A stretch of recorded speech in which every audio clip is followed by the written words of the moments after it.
Docteur Vercouter, bonjour et merci de nous accorder cette série d'entretiens sur un sujet brûlant d'actualité, à savoir les vaccins. La ministre de la Santé, Marisol Touraine, a en effet décrété 2016 année de la grande concertation citoyenne.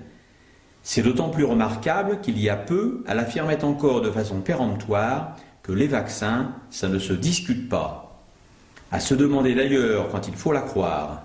En définitive, les vaccins, il faut en parler ou ça ne se discute pas? Qu'en dites-vous, docteur? Bien, Madame Marisol Touraine, c'est une ministre et comme tout ministre, elle est capable de tenir plusieurs langages. Maintenant, vous posez la question de la vaccination, il ne faut pas oublier que nous sommes au pays de Pasteur et que la vaccination, c'est un dogme. C'est donc une vérité entre guillemets érigée comme un dogme, tel un dogme, et c'est ni plus ni moins qu'une religion d'État. Car les médecins n'ont pas à discuter de la vaccination, d'ailleurs ça ne se discute pas, c'est ce que nous dit Madame Marisol Touraine, Et le médecin qui a le culot de donner un avis contraire est poursuivi pour délit d'opinion, parce qu'en France, on ne peut avoir qu'une seule opinion en matière de santé. Docteur, c'est important ce que vous dites là, les délits d'opinion, ça va pas loin. On va pas radier un médecin sous prétexte qu'il a donné son avis sur les vaccins. Malheureusement, si, monsieur. Et là, nous allons parler au cours de ces entretiens de la collusion, de la corruption qui concerne toutes nos institutions sanitaires. Il ne faut pas oublier que la Cour des comptes avait d'ailleurs reconnu en septembre 2001 dans le budget de la sécurité, dans son analyse du budget de la sécurité sociale, que la politique du médicament était inféodée au lobby pharmaceutique. Et cette même Cour des comptes reconnaissait que que la formation et l'information des médecins était assurée essentiellement par ces mêmes laboratoires pharmaceutiques. Donc vous me diriez, mais que fait le Conseil de l'ordre là-dedans? Justement, le Conseil de l'ordre est un véritable État dans l'État, c'est lui qui légifère, c'est lui qui fait tout, mais quand il doit faire quelque chose tel que par exemple la formation médicale continue des médecins, eh bien il délègue ça à qui? Je vous le donne en mille, aux laboratoires pharmaceutiques, qui ne fournissent que 1% de leurs données pharmacologiques aux autorités. Et donc les médecins, comme ils n'ont que 2 ou 3 heures de cours sur la vaccination au cours de leurs études, vous comprenez bien qu'ils ne connaissent rien. Excusez-moi, j'ai pas bien compris. 2 ou 3 semaines, mois? 2-3 heures en une fois, voilà. Ah, quand même? Ah oui, ben oui, parce qu'il faut bien comprendre que nous sommes au pays de Pasteur. Donc vous avez une maladie infectieuse à une cause. Ça peut être bactérien ou ça peut être viral. Et le traitement, il est vaccinal. Voilà. Le traitement préventif. Mais attendez, quand vous dites, quand on répète plutôt la ministre qui dit les vaccins, ça ne se discute pas, si j'ai bien compris, ça ne s'apprend pas non plus. Mais non, parce qu'ils ne savent même pas comment ça se fabrique, les vaccins. Et vous savez, je serais tenté de vous dire, vous allez dire que c'est de la provocation de ma part, et en fait ça n'en est pas. Et je pourrais vous prouver tranquillement je vous prouverai tranquillement que les vaccins portent en eux le germe de leur échec et de la faillite de notre politique de santé publique. Parce que notre santé publique est en faillite. Il y a 5 millions d'handicapés en France selon la Cotorep, et selon d'autres organismes officiels, il y aurait 12 millions de Français handicapés. Alors, je n'ai pas dit, je ne prétendrai pas que seules les vaccinations influent, malheureusement, il n'y a pas qu'elles. On le voit avec les scandales sanitaires qui se répètent. La vaccination est un acte médical à part entière. Comme tout acte médical, il suppose 2 choses au préalable. Un examen clinique préalable, qui permettra au médecin d'établir un certificat d'aptitude pour la personne que l'on entend vacciner.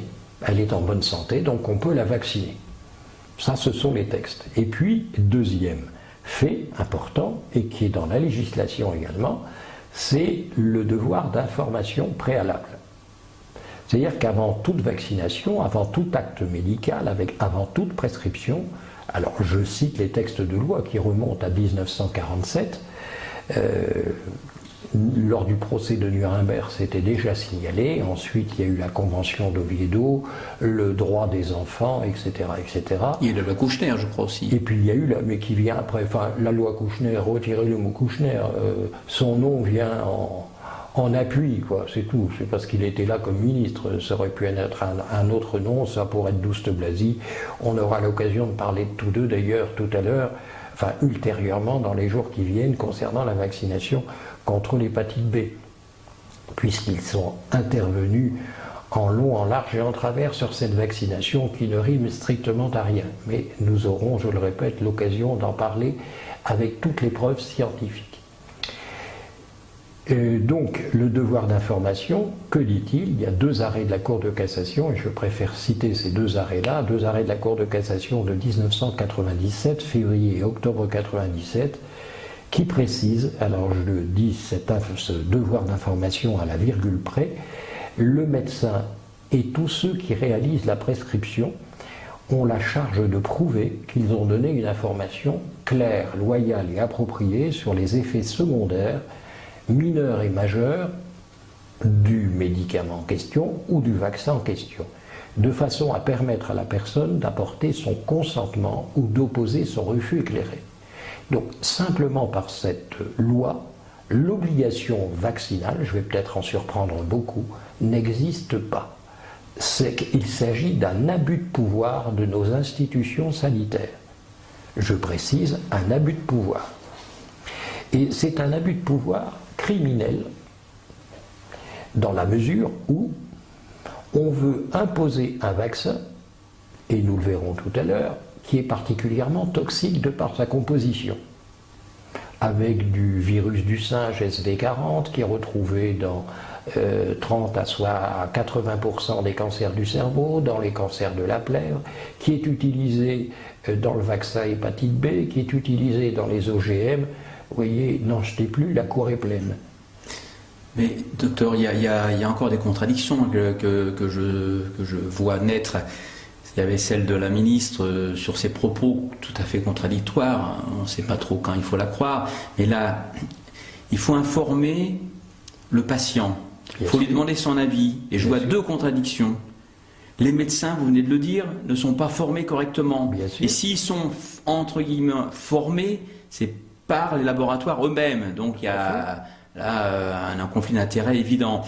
Et en même temps, on doit demander l'avis des gens à qui on va imposer, on va utiliser ce produit, un vaccin ou un médicament.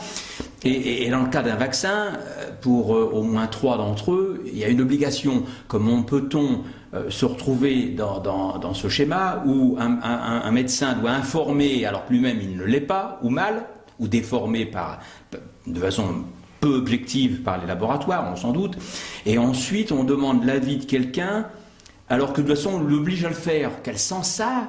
Ça n'a aucun sens. C'est typiquement français, c'est un paradoxe français. Comment peut-on imposer un vaccin qui n'est plus commercialisé? C'est quand même un comble. Eh bien c'est français. Et je dis merci Madame Touraine de nous éclairer sur votre bêtise, sur votre incompétence, parce que elle est diplômée d'économie sociale, ça n'a rien à voir avec la médecine. Mais là on illustre complètement la difficulté que nous avons dans la réalisation de ces vidéos. Parce qu'on est au monde du but, on marche sur la tête, on n'a pas de ligne directrice, quoi. On nous dit des choses et son contraire.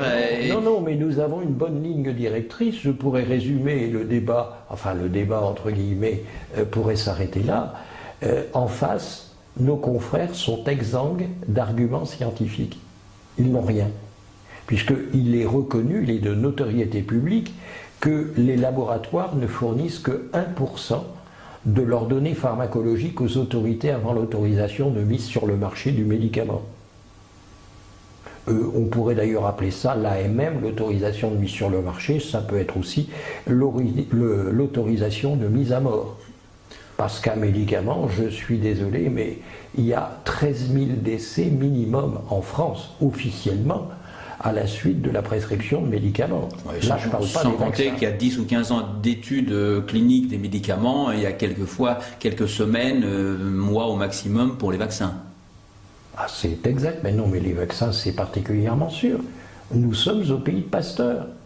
Pasteur a toujours raison. En fait, c'est un dogme, c'est une croyance, on ne remet pas Dieu en cause. Vous savez, Pasteur, il est temps de le démystifier, ce cher Pasteur.